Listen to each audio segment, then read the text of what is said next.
do YouTube. Eu sou o Bruno Gabriel, ou Stipe, Stipe deu o meu nome aqui. E eu estou com a Ava, com uma amiga minha aqui do Minimuns. Ela é super legal, gente. Ela tá no vídeo lá dos amigos do Minimuns. Se você quiser ver, pode ir lá ver, eu deixar o link na descrição do vídeo, ok? Então, vamos lá. Bom, hoje eu vou ensinar como ficar em pé no sofá, ficar confortável. Primeiramente, você vai primeiro pegar o item que ele tá sentar. Aí você vai fazer o quê? Você vai clicar nele. Quando eu clicar nele, você vai clicar em mover, depois de sentar. Vai? Aí, ó. Pronto, você conseguiu. Ó, aí você vai mover ele. Ó, aí, ó. Ficou aí, ficou aí. Agora deixa eu botar a cama aqui, por exemplo. Opa. Nossa, foi mais ou menos isso. Tomara que eu tenha ajudado vocês, né? Gente, eu voltei aqui, o professor não quer falar por aí. Oh.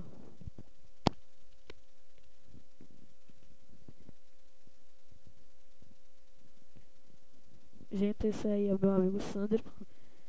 Ele vai ver esse vídeo, aí se ele ver o vídeo aí ele vai aprender também.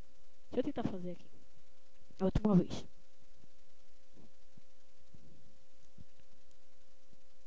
Mover.